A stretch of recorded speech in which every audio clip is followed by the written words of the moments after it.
Hello everyone, সবাই কেমন আছো? আশা করছি সবাই সুস্থ আছো, ভালো আছো। অনেক দিন পর একটা লং ভিডিও নিয়ে এলাম।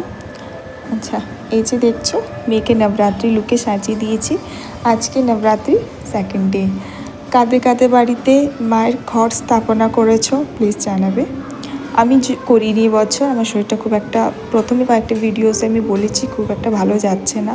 যদিও এখনও পর্যন্ত ঘট স্থাপনা আমি সেরকমভাবে করিনি, মেয়ে ছোটো বলে। মেয়ে কিছুটা বড় হয়ে গেলে এটাও আমি করব। এখানে কিছু রাজস্থানী সম্প্রদায়ের লোকজনেরা আছেন।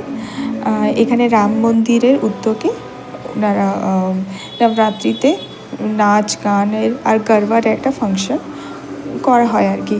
সেখানে এত ভিড় হয়, এরপরে পার্টে আপনারা হয়তো দেখতে পাবেন, খুব মজা হয়। আর মেয়ে যেহেতু বাইরের থেকে বক্স বাজছে, মেয়ে এত ছটফট করছে, মা কখন যাবে কখন যাবে। এসেছি মন্দিরে, মায়ের একটু দর্শন করলাম।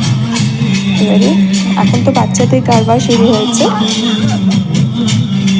এই যে বাচ্চারা নাচ গান করছে, এই যে যাদের কথা বলছিলাম রাজস্থানী সম্প্রদায়ের লোকজনেরা এত ভালো করে এরা। এতে আবার কিছু নিয়ম আছে, পুরো মুখটা ওই ঘোঙ্ঘাট বলে না, ঘোঙ্ঘাটের মধ্যে একটু ঢেকে তারপরে করা, মুখটা দেখা যায় না যে কে নাচ করছে। পরিচিত অনেক কয়েকজনকেই চিনি আর কি, কিন্তু কে যে কে এই ঘোঙ্ঘাটে আড়ালে তা আপনি বুঝতে পারবেন না এখন। খুব সুন্দর লাগছিলো, সবাই খুব উপভোগ করেছে। আমার মেয়ে তো খুব নাচ করেছে, নাচ করানোর থেকে বেশি ও হারিয়ে গেছে। এদিক ওদিকে এত ছোটাছুটি করে চোখে খুঁজে পাওয়া যাচ্ছিল না, মাঝে মাঝে আমরা তালগোল পাঠিয়ে যাচ্ছিলাম। আচ্ছা, ভিডিওটা বেশি বড় করছি না, বাই।